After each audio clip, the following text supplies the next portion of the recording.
Welcome to you, Jessica.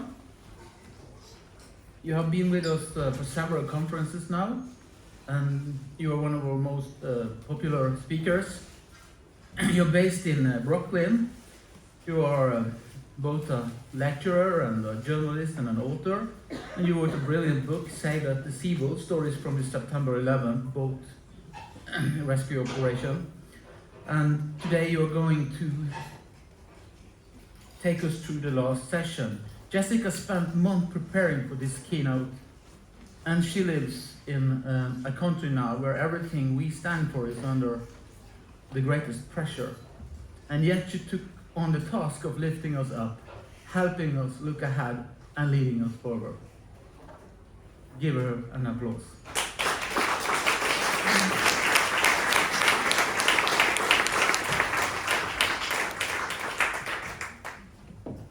Hello, everyone. That's a small task, right? No problem. We got this. We got it.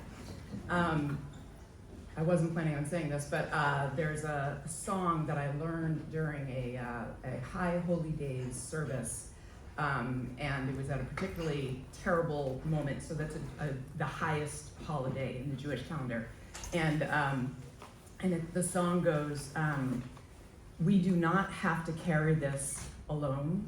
This is way too big for us alone. We do not have to carry it all alone." So I'm hoping you will carry me through this too, as we do this. I really have been putting my whole heart into trying to, think about these huge challenges that we're facing, think about what we can possibly move forward with. And so it's a work in progress, and we're all works in progress and being confronted with new challenges. So here we go. We're here in this moment, and in the notes that I've been collecting for this talk over the last several months, you write shorthand, right? So this moment is unprecedented, and in parentheses I wrote, AKA bad. But of course, I realize that that's a dramatic oversimplification. And of course, isn't every single moment unprecedented, right? This is the only now that has ever been. And so what do we do with the privilege that we have to work toward whatever happens next? And the speakers are staying in a hotel, and I, bad journalist, didn't take a photo or write down the quote, but the breakfast bar has this quote, something about like, "Now is your chance to create tomorrow." So yeah, maybe that's where that came from. Anyway, so we're here. It's Friday, September 2025. We're at the end of several days of coming together, sharing what we've been cooking up, right, in our newsrooms, at our desks, and out in the world, hopefully more time now, right, out in the world, encouraging others to trust us enough to tell us their stories. We have also shared ideas for the future. We've heard some forecasts about what's on the horizon, along with some ideas about how to protect what we value. And so forgive me, my linguistic simplicity as an American means that I was only able to attend the sessions that were in English. So the name dropping I'm doing is biased. My apologies. I actually tried to download an app for live translation, but I guess the robots are not quite there yet. But I'm looking forward to getting whatever recorded talks I can. So yes, that is the bias I'm working with. Apologies. So in this time of global conflicts, changing geopolitical alliances, and deep political and economic uncertainty, not to mention the climate catastrophe, right? Solid journalism is critically important. And yet what's also happening, right? The Reuters Institute Digital News Report points out that in most countries, and we're always so egocentric in the US that I thought it was just us, right? Not really. But in most countries, we find traditional news media struggling to connect with much of the public, and with declining engagement, low trust, stagnating digital subscriptions, engagement with traditional media sources such as print, TV, and news websites continues to fall, while dependence on social media, video platforms, and online aggregate aggregators grows. So this is particularly the case in the United States due to a certain transfer of power that happened relatively recently. And it was interesting to see, you can download the report and look at the specifics, the specific consequences of that. But this is not just a problem in the US, right? Populist politicians around the world are increasingly able to bypass traditional journalism in favor of seeking out, or maybe making your own, right, partisan media personality or platforms, influencers who often get special access but rarely ask difficult questions, with many implicated in spreading false narratives or worse. Very uplifting, right? How am I doing? Am I doing well? Getting everybody ready? So instead, just to make matters worse, this is what we're actually seeing. This is where people are actually going to get news. So news across online platforms continues to fragment, with 6 online networks now reaching more than 10% weekly with news content, so compared with just 2 decades ago. So the numbers are not so important, you can see the trends. This is where people are going for news now. So what does that mean? I wanted to share this because it freaked me out. I received this in a fundraising plug from The Guardian. It landed in my inbox, and it was written by, they keep having different correspondents, it's probably a similar model, write why you should give them money, right? So this was senior international correspondent, I believe you say Julian Borger, who wrote that he'd been a reporter at The Guardian for 34 years. And so that's some, boots on the ground experience. So this scared me. Honestly.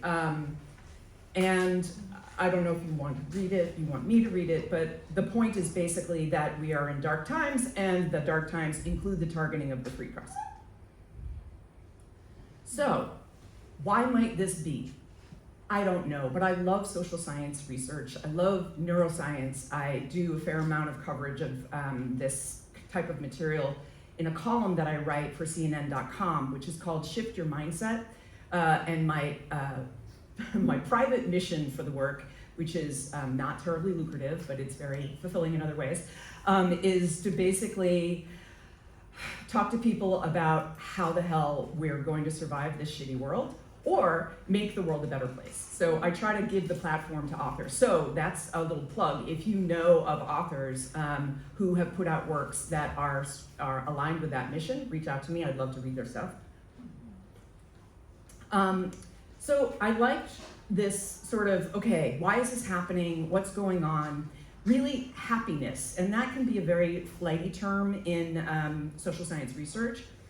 But let's go with it for a minute. So the World Happiness Report offers an explanation for the rise of political polarization in Europe and in the US. And what was interesting is that they said that more than traditional ideologies or class struggles, declines in happiness and social trust are a deepening cause for political polarization. So they talked about how life satisfaction and trust play a major role in shaping values and voting behavior, and that unhappy low trust people are drawn to the far right, while unhappy high trust people are drawn to the far left. So it's equal opportunity fun here. The presence and absence, this is also really important to think about, I think, as we move forward. The presence and absence of caring and sharing practices have serious political implications. So basically, you connect the dots. Oh wow, now I'm like tangled with this fancy mic and my glasses. It's gonna be fun. Okay, that basically, there's a connect the dots you can look at between happiness, life satisfaction, trust, all of these squishy things that are difficult to measure, with actual, real, lived political consequence. And a piece of that is, how do we take care of each other? Are we taking care of each other? Are we not? And that plays a huge role, because guess what? We are humans, we are a social species. So how have we arrived here? I wanted to share one part of the answer, which is from one of my favorite authors and thinkers, Heather McGhee. She's author of The Sum of Us, What Racism Costs Everyone and How We Can Prosper Together.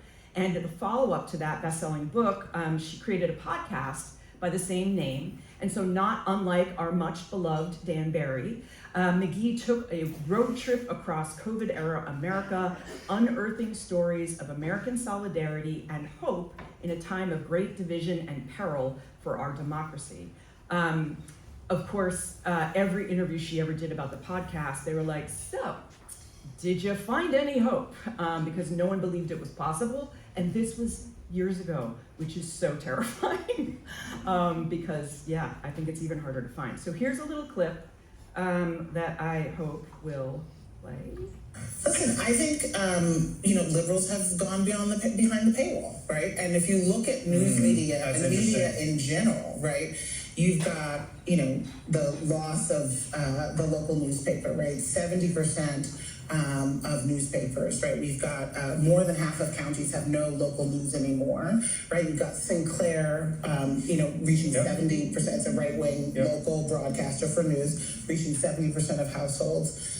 So you've lost all of this local news that used to just have a flavor of humanity to it and localism in favor of this sort of national zero-sum, fully within the propaganda kind of strategy.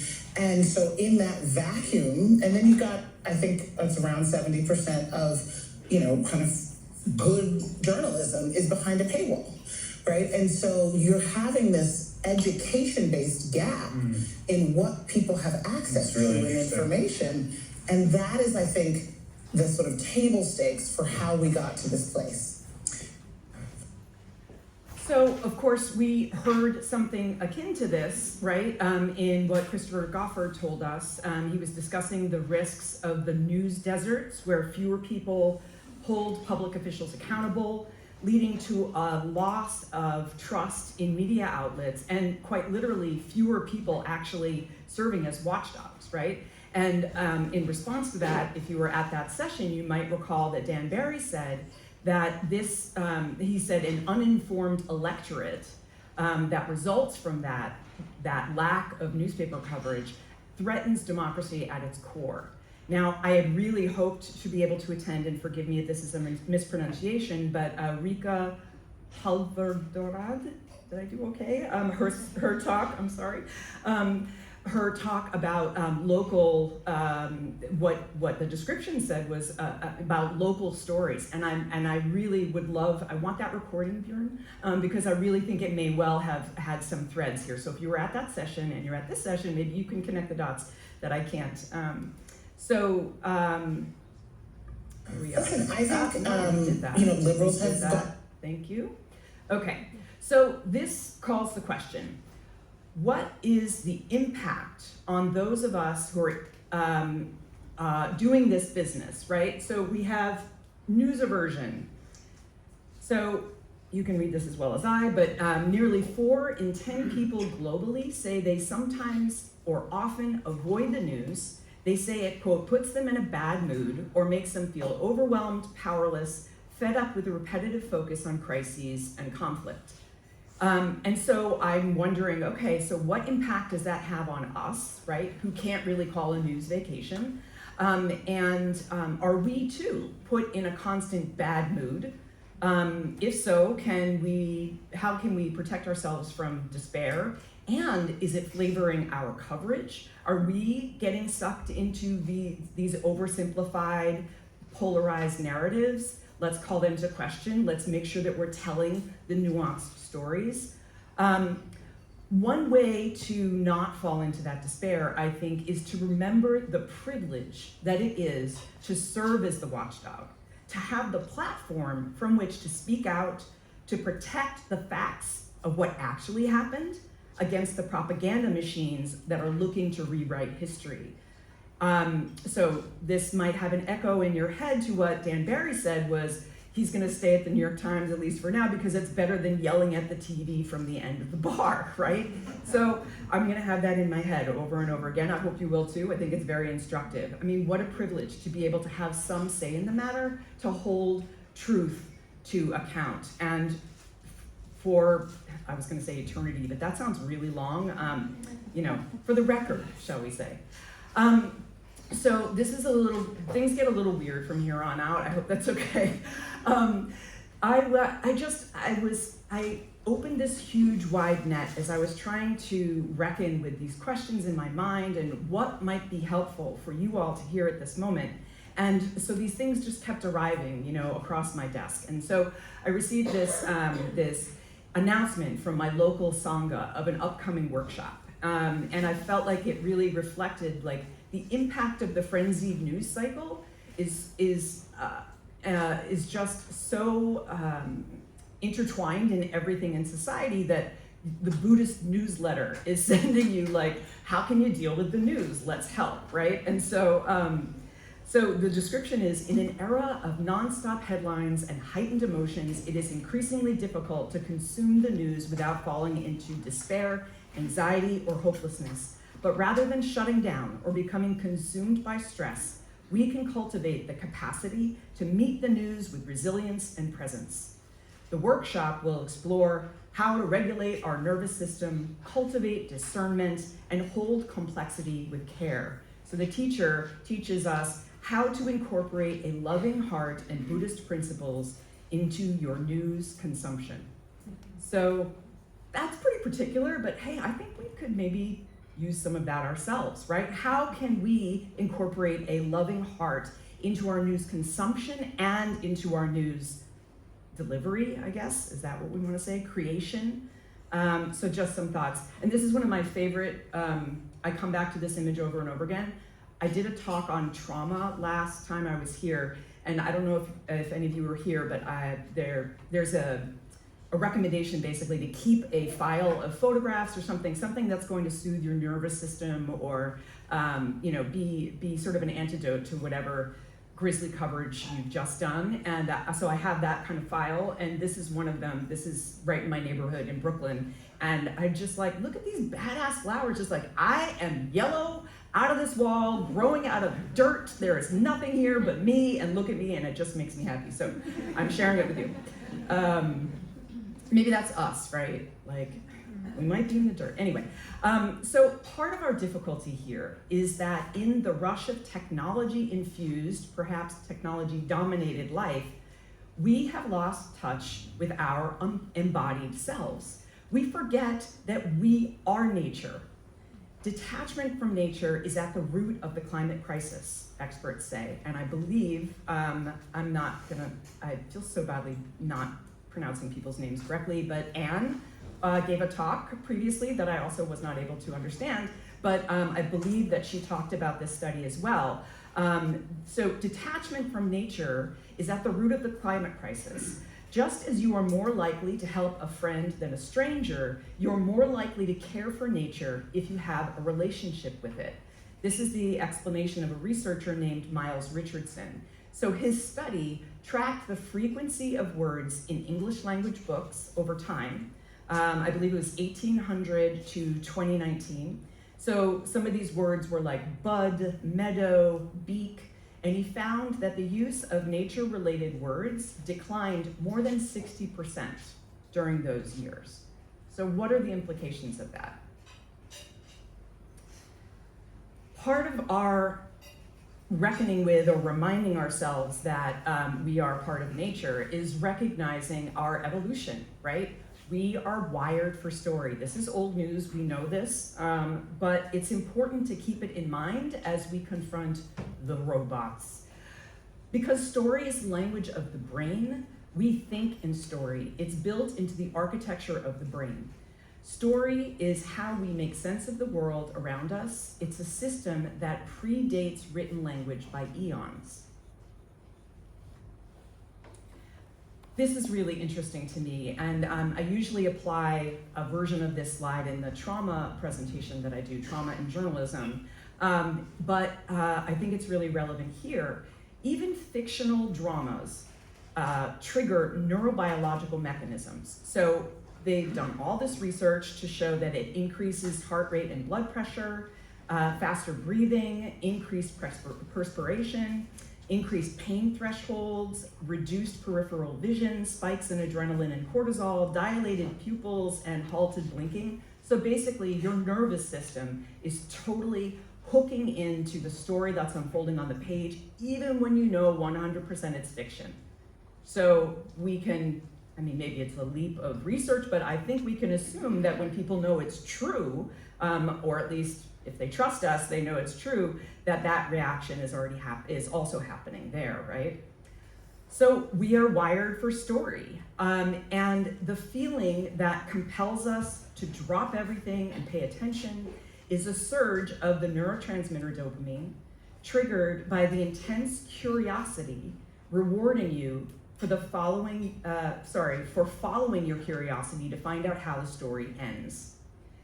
Because you might learn something that you need to know. So like that because is about the fact that there's an adaptive thing, right? We've evolved for a reason, right? We've evolved so that we can continue and persist. We'll see how that works. But there's an intention in evolution, right? Well, you can't really say that. It's not an intention, but there's a system, right? That is encouraging behaviors for a reason. And just so you know, I'm happy to share these slides so you don't have to feel like you take all the pictures, but take all the pictures you want.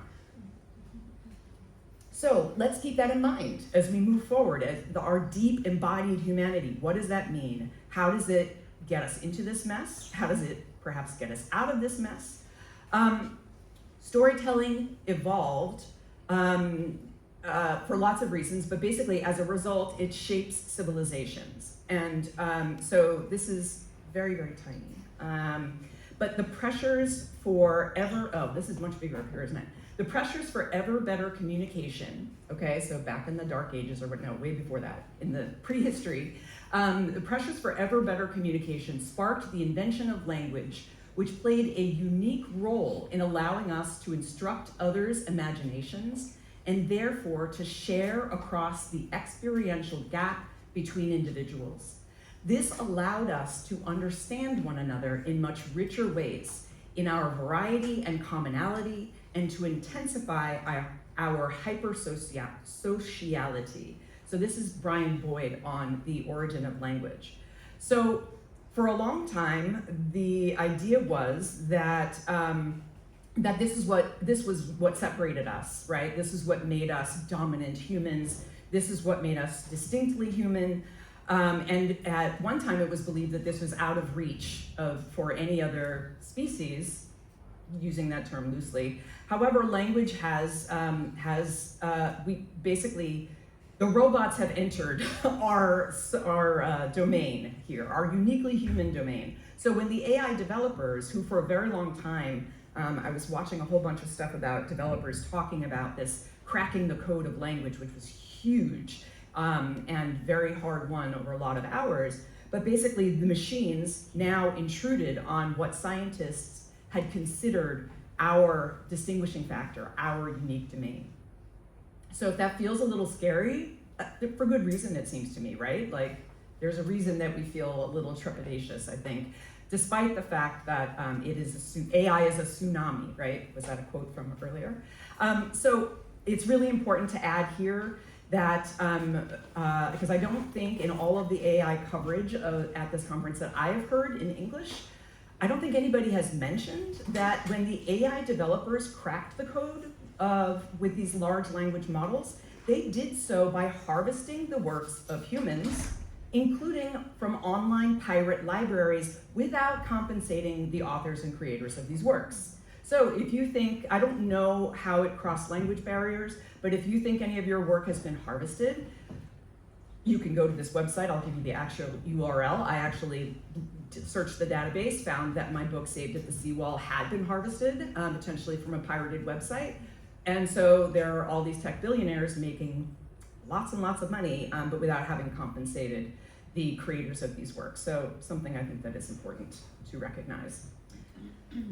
So now we're in a place where AI can generate. I don't know if it can create. We can talk about that, right? In some sense, right? There's a difference between assembling based on pattern recognition and wholesale creation. So that was really well covered in several of the talks that happened throughout this conference.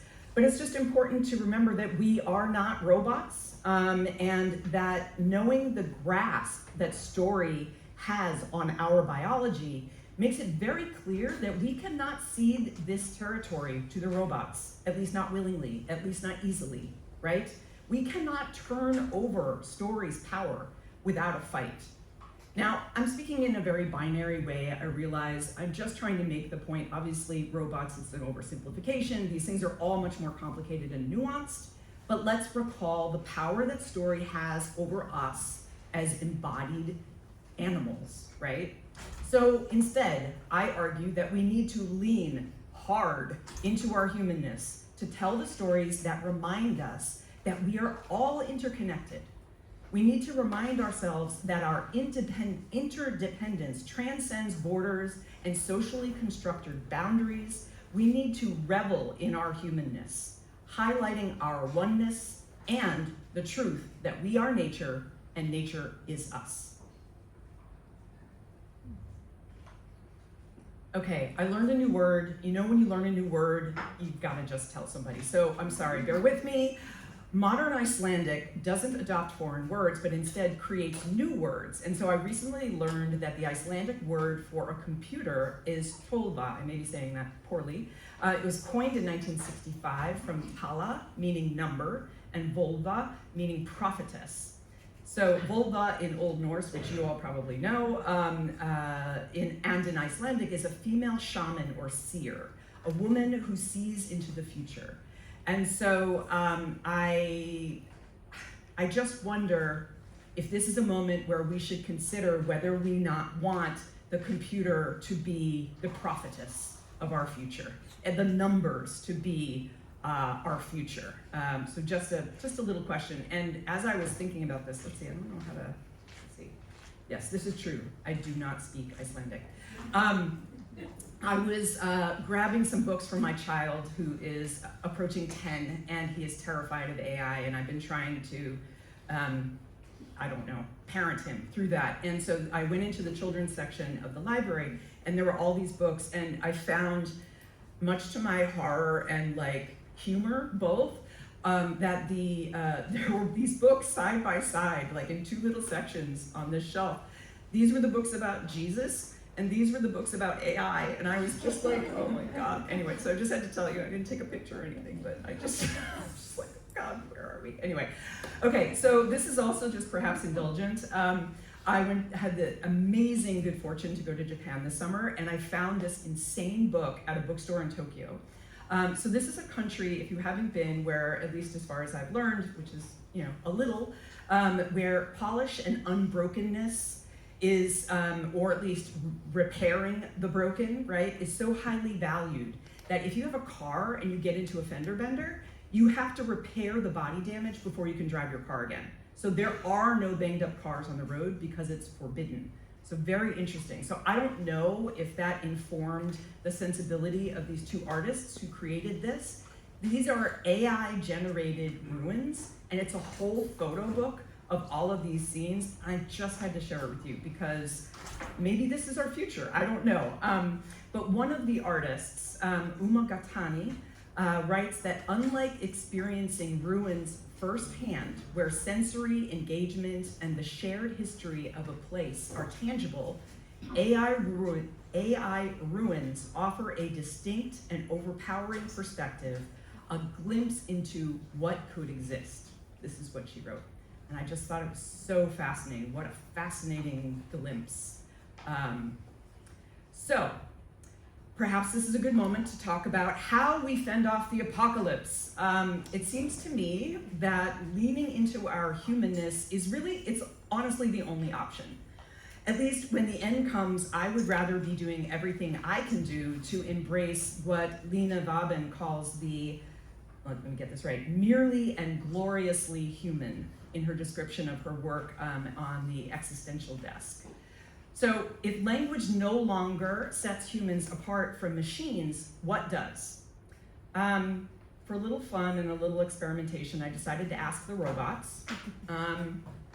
These are some things. There's a really long list. It was actually really fascinating to see what the robots think about what distinguishes us. I'm happy to share the chat with you if you'd like. A couple things to pull out here. This was my query. I'm sure it could be informed or improved.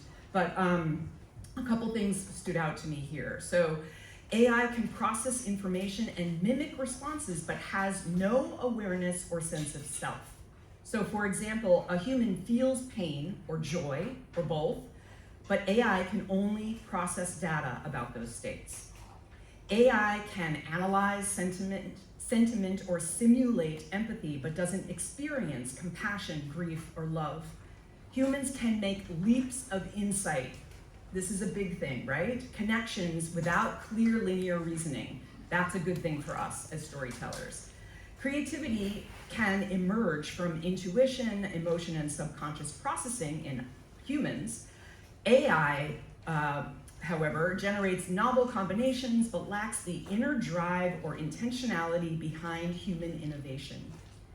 And then finally, humans don't just recognize emotions, they feel and share them. While AI can analyze sentiment or simulate empathy, it does not experience compassion, grief, or love.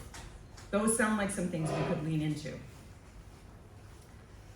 So yes, the robots are coming for some of our jobs, but let's consider Mario Garcia's forecast, that AI take over some forms of reporting.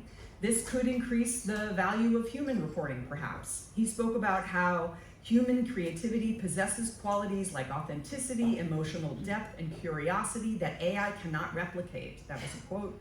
He also said how the future belongs to the creatively human and not the artificially intelligent. He said that AI can assist with research and efficiency, but cannot replace emotional depth, personal experience, and the nuance and context that human writers bring. So that's my foot on the streets of Manhattan. There's this really cool project that I just wanted to share with you, mostly for the quote, which I don't know if you can read it. I tried to fix the photo, but it says, "The universe is made of stories, not atoms," which is a great quote. So this is in the 90s, the late 90s, these bronze sidewalk plaques featuring quotes from literature and poetry were installed to create a dramatic promenade to the New York Public Library. I know you guys have so much incredible outdoor art. I was in Oslo and man, the sculptures all over the place. We got nothing, I get it, but like, here's our little bronze plaque. But this is sort of reminds me that we just need to do what we do best as we meet this next moment. We need to lean hard into our humanness, but we need to move forward with a keen awareness and our eyes wide open. So I found some inspiration. I attended this online seminar that was hosted by the Scandinavia House in Manhattan. And I was so inspired to learn about this program in Finland. You all may know about it already. But encouraging media literacy seems to me like a very good place to start. I spoke with Kirill, I don't know if he's here, but it sounds like there are some really interesting apps toward this end being created in Ukraine as well. But they have yet to be implemented, as I understand it. So anyway, Finland is ranked first worldwide in media literacy, outpacing other nations in spotting and identifying disinformation and misinformation. And so they've done this, they've really integrated this teaching into the school system. So Faktabari, I don't know if you've heard about this, but it's a fact-checking and digital information literacy service. And it's all about increasing critical thinking skills. Pretty inspiring. So, in a world increasingly populated by synthetic content and misinformation, I think it's reassuring to learn from the Reuters report that people of all generations are actually still prizing trusted brands with a track record for accuracy, even if they don't use them as often as they once did. So they asked this question: imagine you came across something important in the news online that you suspect may be false, misleading, or fake. If you decided you wanted to check it, where would you usually go?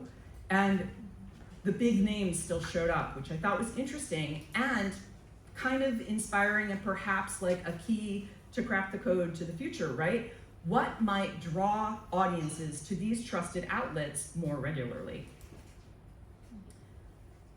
Here are some ideas. Solutions journalism. I know that there are some similar projects in Europe, but this is one I can share that is a global project located or based in the United States. So people who avoid the news are not uninterested, they are frustrated.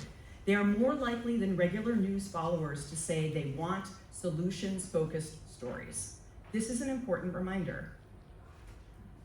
Solutions are newsworthy. So the definition that they give of solutions journalism is, quote, rigorous and compelling reporting about responses to social problems.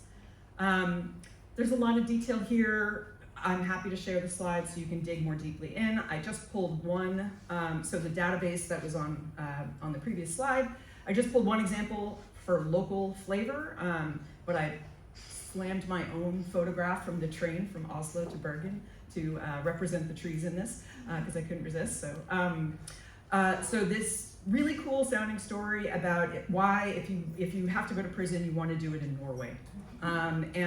So, you know, it suggests maybe some ideas for other countries who are perhaps not doing such a good job with prisons. So this story exists. If you're interested in finding examples of solutions journalism, you can go to that database on their website and just put in a search term. What do you want to hear about? And that can serve as a model for your own coverage. Here are some other examples. The example I'm going to give, I think, is very well known to most of you, I would imagine, but I've just been so inspired by Lena's work, and I think her words are really, really powerful. That to engage readers, we must not only deliver the latest developments, sound bites, or statements, we must also explain why a story matters to them as human beings. So a fantastic example of this is, of course, this work where Fortellingens followed the course of life and death in a Danish palliative care unit where the alternative to assisted dying is not striving to cure, offering relief and comfort to patients and their families. So in a time when news fatigue has become the norm and trust in media is declining, existential journalism might be the antidote. So consider this, right? This is not a happy story, right? This is not a puppies and, flowers kind of story. This is about dying. And yet, we know that this work is extraordinarily successful at drawing readers. So it's not like we need to be all sunshine, right? And so thank you so much to Lena for fact-checking my slides. Hopefully I got everything right here. But this worked, right? This type of storytelling worked. I won't get into the details of the data analysis because I'm running out of time here, but I wanted to, as I was considering sort of humanness as a solution to all our problems, which I realize is totally oversimplified, I came across this part of this story that I'd heard before, but I'd sort of missed this part of it. So I just want to play this short clip. Hopefully it will work. Uh-oh, nope. Any tech help here? Okay, you know what? Maybe it's a sign from the gods because basically this reporter is getting absolutely just cursed out by these individuals.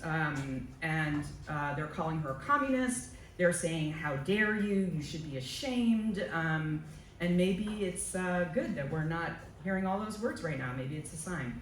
In any event, so this is what happened on January 6, 2021, when Trump loyalists were screaming threats and profanities at Kate Woodson, who was there reporting for the Washington Post after rioters stormed the Capitol.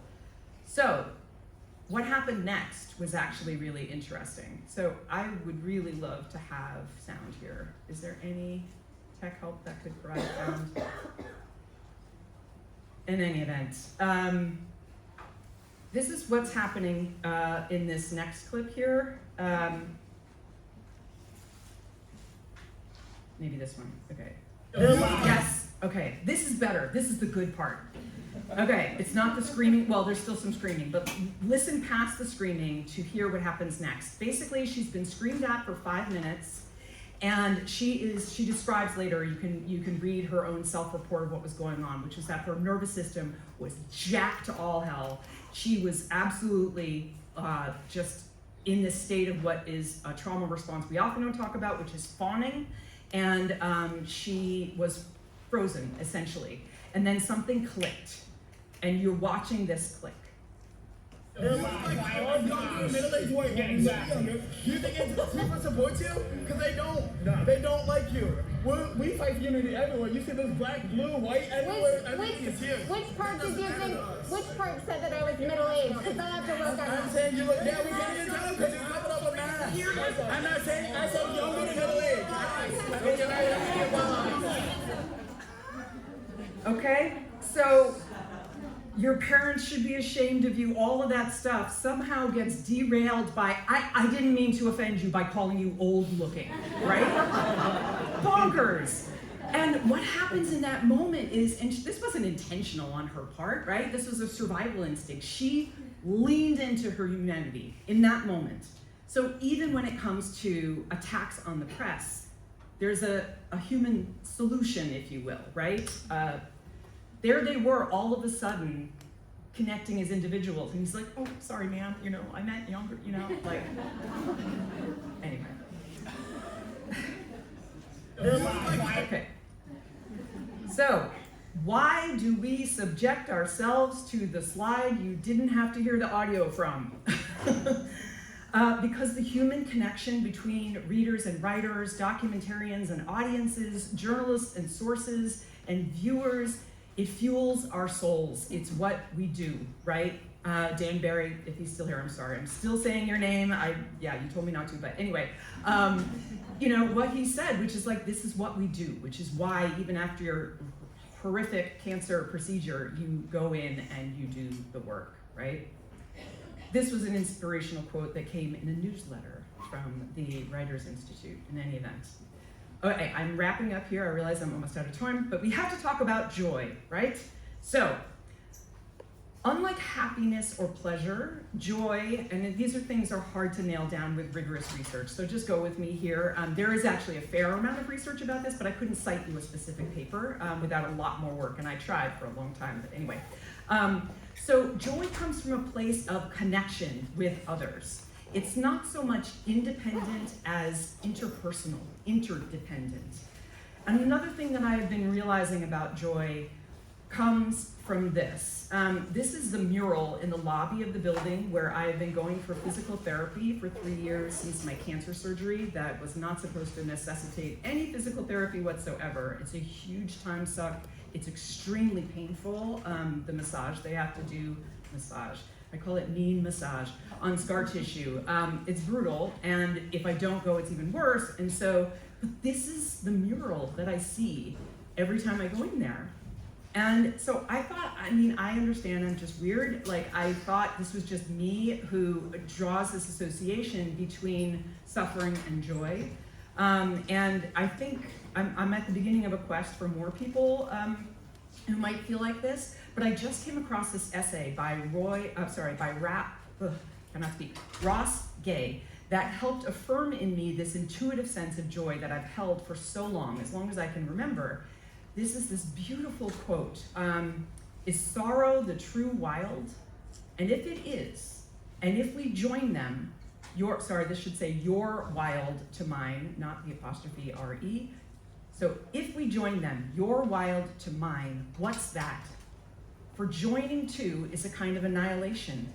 What if we joined our sorrows, I'm saying, what if that is joy? I'm almost done. I wanted to put in a plug for Maggie Smith and Jones's new work. Maggie Smith was mentioned earlier. She wrote an essay called My Own Project 2025 after the most recent election, and they created an anthology of poets and essayists writing really inspirational stuff. are we going to talk about the Montgomery bus boycott? Very briefly, apparently. So I mentioned the meditation center recently. Earlier in the talk, and I went recently on September 11th because I was taking myself there to try to ratchet down my own nervous system that still is gets caught up in my work as a first responder at the World Trade Center. And so I went there to this meditation workshop, we'll call it a sitting, and there was a teacher and she was giving teachings about how do we sort of, well, this wasn't the title, but keep our shit together despite the fact that everything is falling apart. That was sort of loosely the thing. And she told us this extraordinary story about, which I'd heard before, but you know, when you hear it again in this moment, the Montgomery bus boycott, which I won't get in deep into the history, but basically she was saying, how is it that the boycotting individuals could manage to find the strength for 13 months to walk several miles to work, to do work that was physically, usually very laborious, and then several hours back. So they would walk multiple hours to work, many of them, work really hard jobs, and walk multiple hours back. How were they able to do that? They were able to do that because they were rooted in song, they sang songs, they were rooted in faith from the Black church, they were rooted in solidarity with one another. And it occurred to me that this is the kind of joy that I think we need to reach for now. It's not sunshine and moonbeams, but a hard-won, callous and scar tissue imbued joy. It's the singleness of purpose and determination and kinship that we feel when we rise up to do the hard things together. Thank you.